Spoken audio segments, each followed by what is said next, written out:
प्रत्येक शनिवार को आयोजित होने वाले वसुधारा के इस साप्ताहिक ध्यान और सत्संग कार्यक्रम में आप सबका फिर से स्वागत है। आज एक हम लोग बहुत ही मजेदार ध्यान करने वाले हैं। ध्यान से ज्यादा वो थोड़ा हीलिंग जैसा है। ध्यान तो है ही, लेकिन हीलिंग भी है उसमें। शरीर और मन का ये जो जोड़ है, इसके साथ हम कैसे वार्तालाप करें, कैसे संवाद करें, इस पर एक बहुत सुंदर रिकॉर्डिंग मुझे मिली है, तो वो आपसे शेयर करूंगा। लेकिन उसके पहले एक दो सवाल हैं मित्रों के पूछे हुए, उन पर बात कर लेते हैं, फिर ध्यान में चलेंगे। ध्यान के लिए कम से कम 50 मिनट चाहिए रहेगा, तो मैं चाहूंगा कि ये कवर हो जाए प्रश्न उतने देर में। पहला सवाल मैं लेता हूं, निहारिका कुमार बिहार से हैं और कह रहे हैं कि स्वामी जी, हम एक एनलाइटेंड गुरु को कैसे जानेंगे? ये एनलाइटेंड सिर्फ गुरु ही क्यों, एक रोजमर्रा के जीवन शैली जीने वाले लोग भी तो हो सकते हैं। तो हमें पता कैसे चलेगा कि he or she is an enlightened one? Osho is supposed to be an enlightened person. Then in one documentary, I saw him abusing Ma Sheela. I saw him being angry, yelling, shouting, and using inappropriate words. How an enlightened person is scream, shout, or be in anger, चाहे उनमें झूठे आरोप ही क्यों ना लगे रहे हों। यदि हम आचरण से पहचानने चलेंगे निहारिका, तो हम कभी भी किसी सद्गुरु को नहीं पहचानेंगे। कारण ये है कि हर सद्गुरु का आचरण बिल्कुल अलग होगा। आचरण और व्यवहार जो बाहर के जगत में दिखता है, वो बिल्कुल डिफरेंट होगा सबका। यहाँ जिस दिन मैं सद्गुरु होऊंगा, उस दिन मेरा बिल्कुल अलग होगा। आप जिस दिन सद्गुरु होंगी, उस दिन आपका बिल्कुल अलग होगा। और यदि कोई किसी को कॉपी कर रहा है, ज्यों का त्यों कर रहा है, तो ओशो भी मजाक उड़ाते थे। जैसे जे कृष्णमूर्ति तो असली सद्गुरु थे, लेकिन बाद में यूजी कृष्णमूर्ति उनके जैसा करने लगे। तो ओशो ने कहा कि यूजी कृष्णमूर्ति का फुल फॉर्म होता है उधार गुरु कृष्णमूर्ति। और ऐसे ही साईं बाबा के बाद में एक सत्य साईं बाबा हुए, तो उनको भी ओशो ने खूब उधेड़ बुन किया है, उनके लिए भी खूब उजागर किया कि कोई गुरु किसी दूसरे गुरु का कॉपी नहीं हो सकता। शिष्य हो सकता है और बहुत कुछ हो सकता है अपने गुरु के प्रेम के कारण उसमें झलक जाए, उसमें दिख जाए, लेकिन वो टू कॉपी नहीं करेगा। हर सद्गुरु यूनिक होगा, अद्वितीय होगा। परमात्मा के जगत में कोई किसी का फोटोकॉपी नहीं हो सकता। अच्छा, कई बार ऐसा होगा जैसे आपने कहा है कि ओशो ने शीला को गाली दिया, चिल्लाया उस पर। तो ये इससे कैसे स्वीकार करूं? ऐसे लगता है कि कैसे एनलाइटेंड मास्टर होंगे। तो आपको शायद और भी थोड़ा पढ़िएगा, पता होगा रामकृष्ण बहुत गंदी गंदी गाली देते थे। रामकृष्ण परमहंस देव, रमण महर्षि डंडा उठा के 1 किलोमीटर तक दौड़ाए थे एक आदमी को गुस्से के मारे। तो ऐसे में सारे गुरु फेल हो जाएंगे। यदि इन क्राइटेरिया में आप नापने चलेंगे, तो सब गुरु धीरे धीरे फेल हो जाएंगे। आचरण से आप गुरु को मत नापिए। तो गुरु को खोजने का, जानने का तरीका क्या है?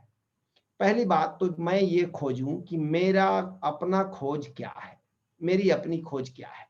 मैं क्या अभी भी संसार में कुछ चाहता हूं, तो मुझको उसी के लायक गुरु मिलेंगे। आश्चर्य आप देखते हैं, यहां आप कुछ भी उल जलूल करो, आपको चेले मिल जाएंगे।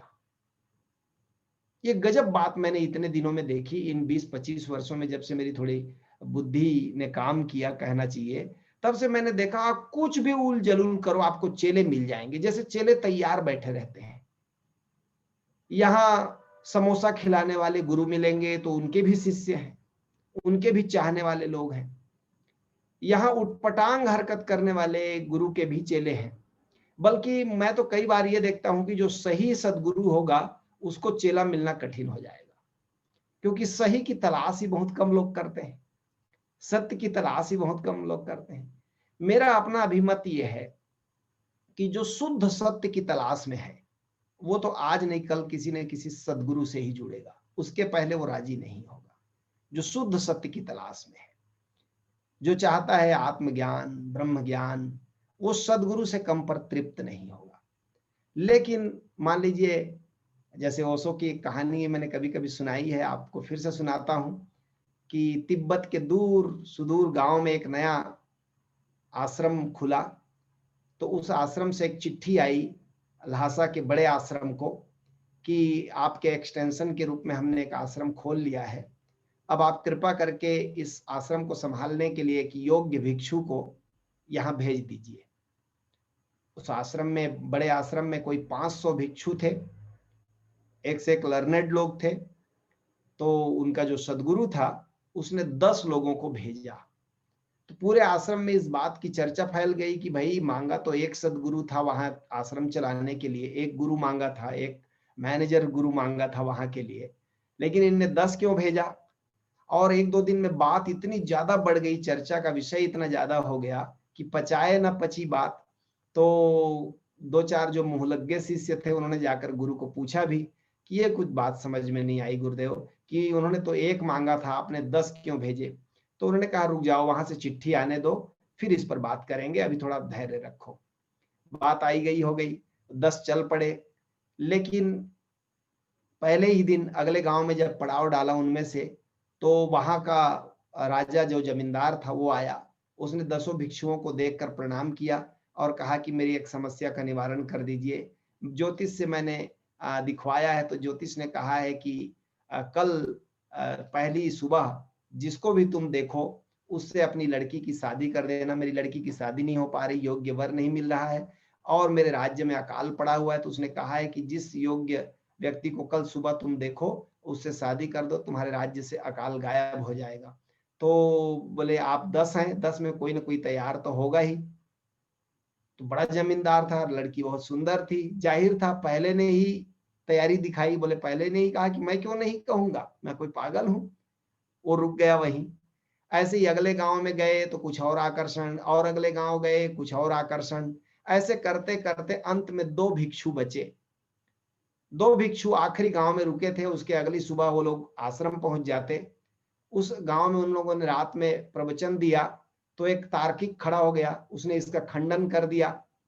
तो एक भिक्षु ने कहा कि भाई अब तो तुम जाओ, नए आश्रम को तुम संभालना, अब जब तक इस नास्तिक को मैं आस्तिक न बना लूं तब तक यहां से मैं हटने वाला नहीं हूं। और वो उसी गांव में रुक गया। और फिर 3 सप्ताह बाद उस बड़े आश्रम में एक चिट्ठी आई उस छोटे आश्रम से कि धन्यवाद, आपने जो एक भिक्षु भेजा था वो आ गया है आश्रम में, और अब उसने आश्रम संभाल लिया है। तो गुरु ने बताया अपने शिष्यों को कि देखो, यहाँ 10 भेजो तो एक पहुंचता है, ये रेशियो है। तिब्बत में फिर कहावत ही बन गई कि 10 चलते हैं तो एक पहुंचता है। लेकिन अरब में एक और कहावत है, अरब में, मिस्र में, कि वहां तो कहते हैं 1000 चलते हैं तो एक पहुंचता है। कहने का मतलब यह है कि सत्य की तलाश बहुत ही कम लोगों को होती है। अधिकांश लोग गुरु के पास भी जाकर, जैसे आप कहेंगे, मान लीजिए कि आपके यहाँ सदगुरु, हमारे सदगुरु हैं, तो हमारे सदगुरु से सब कोई एक भाव दशा से नहीं जुड़े हैं। एक एक सब कोई जुड़ने का कारण एक ही नहीं है, अलग अलग कारण से लोग जुड़े हैं वहां भी। किसी को सत्य की ज्ञान चाहिए तो वो जुड़ा है, किसी को अपने परिवार का वेलनेस चाहिए, वो भी सदगुरु को उतना ही प्रेम करता है, मानता है। फिर किसी को अपना दुख दर्द निवारण करना है, वो भी गुरु जी से जुड़ा है। फिर किसी को पैसा कमाना है, वो सोचता है गुरु जी आशीर्वाद देंगे तो पैसा कमा लेंगे, वो भी जुड़ा हुआ है। शिष्यों के 1000 कारण हो सकते हैं, लेकिन गुरु की मौजूदगी का कारण एक होता है, वो हर बात में सत्य का ही जिक्र करता है। वो हर घुमा फिराकर तुम्हें सत्य की तरफ लाना चाहता है। लेकिन सीधा सत्य का आकर्षण बहुत कम लोगों को होता है। इसलिए जाहिर बात है कि जो जैसा चाहत से भरा होगा उसको वैसा ही गुरु मिल जाएगा। इसलिए निहारिका, मैं तुमसे एक बात जरूर कहूंगा कि कभी भी कौन इनलाइटेंड है कौन इनलाइटेंड नहीं है इस चक्कर में ना पड़ो। इसमें एक दिक्कत ये भी होगी कि सबका आचरण अलग अलग है, और एनलाइटेंड आदमी को यदि तुम बाहर आचरण के ढंग से तय करोगे तो हमेशा अंतर मिलेगा और कंफ्यूजन क्रिएट होगा। अच्छा होगा कि तुम एनलाइटेंड हो जाओ, तब तुम्हारे पास एक कसौटी होगी जानने की, तब तुम समझ जाओगे और तब तो तुम किसी दिन बुद्ध की भांति कह सकोगे कि यहाँ इतना सोया हुआ तो कोई भी ना हो, कोई भी नहीं है कि एक दिन कोई बुद्ध ना हो सकेगा। एक बात और मैंने देखा कि जो व्यक्ति इनलाइटेंड होते हैं वो कभी इस चक्कर में नहीं पड़ते कि कौन इनलाइटेंड है कौन नहीं है। और अक्सर जो शिष्य लोग होते हैं वो इस चक्कर में पड़ते रहते हैं, नापते रहते हैं अपनी बुद्धि के अनुसार कि कौन इनलाइटेंड है कौन इनलाइटेंड नहीं है। इनलाइटेंड का मतलब सीधा साधा अर्थ होता है जिसने अपनी आत्मा को जान लिया। अब कई लोगों ने ओशो से पूछा कि शीला ने आपके आश्रम को नष्ट करवाया, आपको आपके खिलाफ काम किया, क्या आप इतने ज्ञानी व्यक्ति इतना भी न जान सके कि बाजू में बैठकर शीला सारा उपद्रव कर रही थी, आपको इतना भी नहीं मालूम था? तो एक लाइन में ओशो ने उत्तर दिया है, एनलाइटेंड का क्या मतलब होता है, ज्ञानी का क्या मतलब होता है?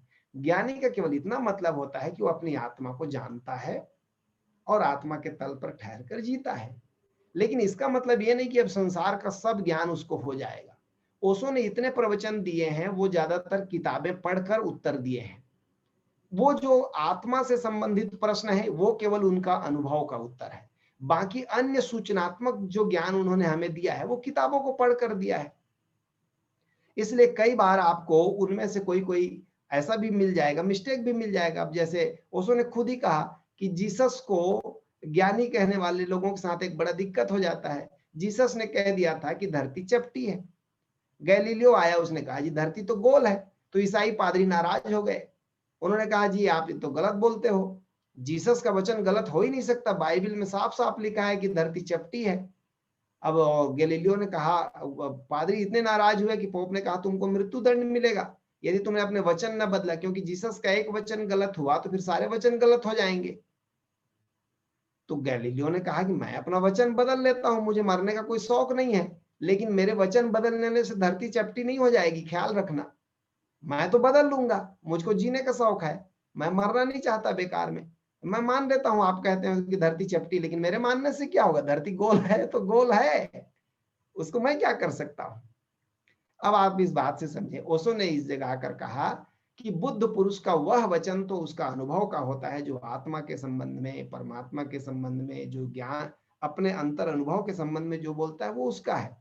लेकिन संसार के बारे में, बाहर के ज्ञान के बारे में जो बोलता है वो वैसे ही बोलता है जैसे आप और हम पढ़ लिख कर बोलते हैं, कि जो जितनी किताबें पढ़ा होगा, जितनी सूचनाएं पढ़ा होगा, जाना होगा, उसके अकॉर्डिंग बोलेगा। उस तल पर आकर यदि आप ज्ञानी मानते हैं तब तो फिर मुश्किल हो जाएगा। ज्ञानी का मतलब जिसने केवल आत्मा अनुभव किया। और हो सकता है कई आत्मज्ञानी ऐसे थे जिन्होंने एक वर्ड नहीं बोला, एक शब्द नहीं बोला, जिनको प्रवचन देना नहीं आता। एक मैं ओशो के प्रवचन में पढ़ रहा था कि एक गुरु के आश्रम में 3-4 शिष्य रहते थे। वो गुरु रोज एक ही प्रवचन देता था, उसको ज्यादा प्रवचन नहीं आता था, और बेचारा कम पढ़ा लिखा था। तो एक ही प्रवचन देता था कि आत्मा को जानो, आत्मा में स्थिर होकर जियो, आत्म सुमिरन में जियो। ऐसी 2-4 लाइन उसको आता था, इतना ही प्रवचन, और प्रवचन हो गया, फिर अपने काम करो। फिर दूर प्रांत से एक खोजी और भी लर्नेड विद्वान था, वो आया, उस आश्रम में रुका। तो एक गुरु ने आग्रह किया कि आप इतने दूर से आए हैं, आप विद्वान व्यक्ति हैं, तो आज मैं प्रवचन नहीं दूंगा, मेरा तो घिसा पीटा पुराना प्रवचन रहता है, रोज वही वही। तो ऐसा करता हूं कि आज आप प्रवचन दीजिए, हम लोग सुनेंगे। तो वो तो बड़ा लर्नेड आदमी था, वो बैठा व्यास गद्दी में, और 1-1.5-2 घंटा उसने इतनी बड़ी बड़ी बातें की कि ये जो 3 शिष्य थे अत्यंत प्रभावित हो गए इसके। और उन्होंने कहा गुरु हो तो ऐसा होना चाहिए, एकदम सॉलिड। 1.5 घंटा मंत्र मुग्ध कर दिया। हमारा गुरु क्या है, वो 4 लाइन बोलता है, रोज वही का वही, वही का वही, कोई नया तो होता नहीं है। तो सुबह हुई तो उन शिष्यों ने कहा कि गुरुदेव, अपने गुरु से कहा, आप तो वही घिसा पीटा बोलते हैं, हम लोग भी ऊब गए हैं, और ये आदमी ने बोला कि आपने सुना? तो बोले हाँ सुना तो मैंने भी। बोले बहुत गजब बोला इस आदमी ने, पर मुझे नहीं आता, ये मेरी अपनी कमी हो सकती है। तो उन शिष्यों ने कहा उस आदमी के पास जाकर कि आप हमको अब चेला बना लीजिए, इनके पास क्या रहे, तो 4 लाइन बोलते हैं, आपका प्रवचन सुनकर तो धन्य धन्य हो गए हम। तब उस व्यक्ति ने क्या कहा मालूम है? उस व्यक्ति ने कहा तुम लोग हो मूर्ख, मैं खूब पढ़ा लिखा आदमी हूं लेकिन मुझको अनुभव नहीं है, पर जितना मैं देख पाया तुम्हारे गुरु को, तुम्हारा गुरु अनुभव वाला है। इसके साथ रहने में तुम्हें बदलाहट हो सकती है, लेकिन तुम मेरे साथ रहोगे तो ठीक है, विद्वान तो हो जाओगे, लेकिन अनुभव की गारंटी मैं नहीं लेता, क्योंकि मुझे खुद ही अनुभव नहीं है। ज्यादा ईमानदार आदमी था वो। तो प्रभावित तो हम मोटिवेशनल गुरुओं से भी हो सकते हैं निहारिका, जो कि सदगुरु नहीं है। हो सकता है बहुत अच्छा बोले, हो सकता है बहुत अच्छा कोई सदगुरु जो है बहुत अच्छा प्रवचन न दे पाए, लेकिन प्रवचन से कोई मतलब नहीं है। असली चीज है अनुभव का ज्ञान। और इसलिए आंख पैदा करनी होगी अपने भीतर हम लोगों को, कि हम साधना करें, हम समझ विकसित करें, ताकि धीरे धीरे हम सार असार में अंतर कर पाए। ये बात पिछले साल भी घटी हमारे यहाँ, खुद इसका अनुभव हम लोगों को हुआ कि कुछ व्यक्ति वसुधारा छोड़कर चले गए, तो बहुत से लोग विभूचन में पड़ गए कि सदगुरु कौन है। लेकिन जिनके पास विवेक की आंख थी, उनको पहचानना बड़ा आसान था। और जो लोग बाहर रूप और रंग और कलर और कपड़े के आधार पर पहचान रहे थे, उनका निर्णय क्या था भगवान जाने, समझ ही में नहीं आया। अद्भुत निर्णय था कि कोई कपड़ा दे, एक आदमी ने ट्विटर पर पोस्ट किया था कि देखिए कपड़ों से सदगुरु कौन लगता है। अब उस आदमी की बुद्धि पर मुझे दया आई कि तुमको कपड़ों के अलावा कुछ नहीं दिखता। शरीर भी कपड़ा ही है एक तरह का, बाहर जैसे कपड़ा है ऐसे शरीर भी एक कपड़ा है। इस सबसे नहीं, आपके पास क्या वह आंख पैदा हुई है जो चेतना को देख पाती है, जो आत्मा को देख पाती है, तब आप सदगुरु पहचानेंगे। उसके पहले सदगुरु पहचानना छोड़िए। हाँ, अपनी साधना पर जोर लगाइए। और साधना जब मैं कहता हूं तो एक ही बात, होश को प्रगाढ़ करना। जैसे स्वामी दिव्य प्रेम ने पूछा है, अब मैं दूसरा प्रश्न में आता हूं। स्वामी दिव्य प्रेम जी ने पूछा है सिक्किम से कि स्वामी जी प्रणाम, मुझे ऐसा लगता है कि अपने ओशोधारा में जो भी समाधि प्रोग्राम कराया जाता है, उन सब का अनुभव सभी साधक को नहीं होता है। वैसे मैं भी कई तरह के प्रोग्राम कर चुका हूं, पर मैं खुद भी ये समझ नहीं पा रहा हूं कि किस आयाम से ज्यादा साधना करूं ताकि कुछ पकड़ में आए। स्वामी दिव्य प्रेम जी, जब तक आप पकड़ने के लिए उत्सुक हैं, तब तक कुछ भी पकड़ में नहीं आएगा। थोड़ा समझने की कोशिश करिए, पकड़ने की नहीं। ओशोधारा के समाधि प्रोग्राम कैसे हैं, इसको मैं थोड़ा सा आपको बताता हूँ। ध्यान समाधि कार्यक्रम जो होता है, जैसे अभी 11 तारीख से होने वाला है, तो ध्यान समाधि कार्यक्रम क्या है? ध्यान समाधि में हम दो चीजें सिखाते हैं कि एक साधक जीवन कैसे जीना है, बाहर के जगत में एक साधक को कैसे बिहेवियर रखना चाहिए तो उसका मन शांत रहेगा, साधना के लिए ऊर्जा बचेगी, समय बचेगा, संसार में उसका व्यवहार कैसा हो। तो हम उसके लिए 8 नियम बताते हैं अष्टांगिक मार्ग के। सम्यक दृष्टि, सम्यक जागृति, सम्यक वाणी, सम्यक संबंध, सम्यक संकल्प, सम्यक कर्म, सम्यक स्वीकार, सम्यक ध्यान, ये सब 8 मार्ग बताते हैं। ये हुआ, ये केवल इसलिए बताते हैं कि एक साधक के रूप में यदि आप जीवन जीना चाहते हैं तो आपको बाहर के जगत से कुछ चीजें ऐसी डील करनी पड़ेंगी जो संसार के सब लोग नहीं कर रहे हैं। एक अलग ढंग का व्यवहार करना पड़ेगा जिससे आपकी ऊर्जा बेकार चीजों में खर्च ना हो। तो ये इसको हम कहते हैं आनंद प्रज्ञा। फिर दूसरा है समाधि प्रज्ञा में हम केवल इतना सिखाते हैं, एक तो व्यापक ये बताते हैं कि कहाँ हैं हम और कहाँ हमें जाना है, अध्यात्म का लक्ष्य क्या है, उसके मार्ग कितने हैं, वहां तक पहुंचने के कितने रास्ते हैं, ये समझाते हैं। और सदगुरु की कृपा से एक सीक्रेट की देते हैं, वह है ओंकार का ज्ञान। जैसे ही व्यक्ति को ओंकार का ज्ञान होता है, वो भीतर एक हार्मनी, एक समतरंगता, एक समस्वरता आ जाती है, एक हार्मनी आ जाती है। एक साधक के लिए इतना पर्याप्त है शुरुआत के लिए कि उसे ओंकार का ज्ञान हो गया, उसे कहाँ पहुंचना है ये मालूम हो गया, उसे बाहर के जगत में कैसा व्यवहार करना है ये मालूम हो गया। ये फर्स्ट लेवल प्रोग्राम के लिए आपके लिए गिफ्ट रहता है। इतना सिर्फ सीख लेते हैं तो अब हम कहते हैं अब आप प्रतिदिन ओंकार की साधना करें, ओंकार में डूबें, ओंकार को सुने, अंतराकाश को देखें और चुप बैठें, कुछ करें मत, केवल इतना करें पैसिव ढंग से, अंतराकाश के प्रति जागे हुए ओंकार को सुने, और जब धीरे धीरे अपने आप ओंकार आपको खींचकर समाधि में ले जाएगा। ये पहले तल का हुआ। फिर कुछ लोग को हम जानते हैं कि पहले तल पर इतनी सारी चीजें होती हैं कि लोगों को समझ में नहीं आती, तो हम कहते हैं दूसरे लेवल पर आइए, अब वहां केवल साधना होगी। अब बाहर की जगत की बातें आप सीख चुके हैं, तो अब सुरति समाधि में हम आपको केवल ओंकार में डूबने के लिए अलग अलग विधियों का इस्तेमाल करते हैं। सार क्या है सुरति समाधि का? हम केवल ये समझाना चाहते हैं, अनुभव कराना चाहते हैं कि आप स्वयं ही ओंकार हो। ये अनुभव आपको सुरती में हो जाए, हो गया काम, कि आप स्वयं ओंकार हो। ये जो गूंजता नाद है भीतर, यही आप हो। इसके साथ तादात्म्य करो, क्योंकि अभी हमारा तादात्म्य शरीर से है, मन से है, तो उसको हटा करके ओंकार से तादात्म्य को जोड़ना, ये दूसरे कार्यक्रम का लक्ष्य है कि आप नाद हो। फिर हम कहते हैं कि अब और आगे बढ़ो। निरति समाधि में जब आप आते हो तो सदगुरु आपको आलोक बताते हैं कि परमात्मा जो है, ये जो भीतर आत्मा है, इसमें नाद तो है, इसमें आलोक भी है, प्रकाश भी है, रोशनी भी है, अंधेरा नहीं है। जनरली नॉर्मली जो भीतर जाते हैं उनको अंधकार दिखता है, तो हम कहते हैं वहां प्रकाश भी है। वह प्रकाश कैसा है, इसका अनुभव कराते हैं। और निरति समाधि का लक्ष्य है, अब आप ये जानो कि आप नाद भी हो, लेकिन नाद के साथ आलोक भी हो, आप दोनों हो। ऐसे ही एक एक तल के कार्यक्रम में हम एक एक डायमेंशन को टच करते हैं, अनुभव कराते हैं। अब ओशो धारा में इन साधनाओं को, अच्छा ये सब चीज आप हैं ही, ये नहीं कि हम अनुभव कराएंगे तब होगा, आप हैं ही, केवल आप डिटैच हैं उससे, केवल भूल गए हैं, केवल स्मरण दिलाने की बात है दिव्य प्रेम जी। इसलिए साधना में जरा भी कठिनाई नहीं है, और कहां से शुरू करूं कहां खत्म करूं ये विभूचन नहीं होना चाहिए। क्लियर माइंड होना चाहिए कि जो जो समाधि में प्रोग्राम कर लेता हूं उसका एसेंस क्या है, सार क्या है, उसको लें और उसको 3 महीना प्रैक्टिस करें, फिर आगे बढ़ जाएं, फिर छोड़ दें। पकड़ में कोई चीज इसलिए नहीं आएगी कि मन हमारा स्वयं छोटा चीज है।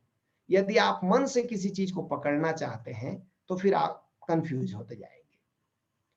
हो गया, अनुभव को किया और उसको विदा करें। धीरे धीरे एक स्थिति आती है जब आपको किसी अनुभव की जरूरत नहीं होती, एक शांत और आनंदित जीवन में आप तृप्त होते हैं। ये साधना में बड़ी ऊंचाई का क्षण है, जब आप अब इतनी ऊर्जा भी खर्च नहीं करते विचार में, मनन में, चिंता में कि मैं क्या पाया क्या खोया। अब आप कहते हो अस्तित्व में होने का मजा है, जीने का मजा है, ये साक्षी भाव है। एक बड़ा गोल अचीव कर लिया आपने कि अब आप साक्षी हो गए। जीने का मजा लेना साक्षी है। जीने का मजा का मतलब, जब आपके शरीर की ऊर्जा काम करना चाहती है तो आप काम करते हैं, जब आपके शरीर की ऊर्जा आराम करना चाहती है तो आप आराम करते हैं, जब बाहर के जगत को देखने में मजा आता है तो बाहर के जगत को देखते हैं, जब भीतर जगत को देखने का मजा लेते हैं भीतर के जगत का मजा लेते हैं। हर चीज में आप मजा लेना शुरू करते हैं और कोई अलग से पाने की लालसा और ललक नहीं रह जाती, तब आप बहुत ऊंचाई छू लिए हैं।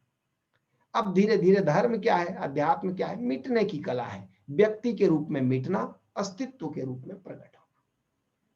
यह अस्तित्व और मैं अलग नहीं है। ये जो विराट ब्रह्मांड है, मैं अलग नहीं हूं, मुझे अलग कुछ जानना नहीं है, इसके साथ लीन होना है। ये साधना का उद्देश्य है। तब आप पाएंगे धीरे धीरे सदगुरु कहां पर ले जाते हैं, सुमिरन पर ले जाते हैं। सुमिरन क्या है कि अब आप उसकी याद में जीते हो जो आप ओरिजिनल में हो। आनंद हो, प्रेम हो, अमृत हो, चैतन्य हो, जो आप हो। अब ये कहने के शब्द अलग अलग हैं, लेकिन आत्मा में ये सर्व गुण है, ये सारे गुण हैं। तो आप आत्म स्थित हो जाते हो, स्थित प्रज्ञ हो जाते हो। ओशो धारा से ज्यादा सरल साधना मैं समझता हूं कोई संस्था नहीं कराती। यहाँ एक बच्चा भी साधना कर सकता है, महिलाएं भी, पुरुष भी, सभी साधना कर सकते हैं, क्योंकि इतना सरलतम है। लेकिन मन का एक हमारा स्वभाव है, मन जो है वो हमेशा कठिन चीजों में रुचि लेता है। वो समथिंग डिफरेंट दिखना चाहता है, दूसरों से कुछ अलग दिखना चाहता है।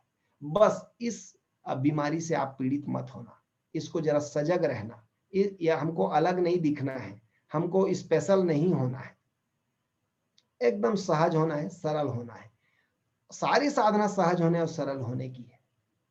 लेकिन एक मजाक है कि सहज होना सरल होना कितना कठिन हो गया है, देखते हैं। और धीरे धीरे तो फिर आपको देखकर भी लोग कह सकेंगे कि आप में कुछ परिवर्तन आ गया, आप में कुछ बदल गया। इसलिए जरा भी कंफ्यूज मत होइए और मत कहिए किसी को भी कि मैं कहाँ से रिपीट शुरू करूं, कुछ पकड़ में आ जाए। नहीं नहीं, पकड़ने की बात नहीं, मजा लीजिए, नाचिए। ओशो का एक शब्द दोहराता हूं आपके लिए, जब दुखी हो तब भी दुख में नाचिए, कि दुखी आदमी कैसे नाच सकता है, चेहरा उतार के कैसे नाच सकता है दुखी आदमी, वैसा करके देखिए, है ना। हर चीज में सेलिब्रेट करिए, दुख का भी सेलिब्रेट करिए, तब कहां दुख होगा। इसलिए एक मजेदार चीज ओशो धारा में हम लोग सीख रहे हैं, वो है पूरे जीवन का आनंद मनाना। और इसको मैं इस ढंग से भी समझा सकता हूं कि जो व्यक्ति दिन भर खुश रहता है, क्या आप सोचते हो रात को उसके बुरे सपने आएंगे, गंदे सपने आएंगे?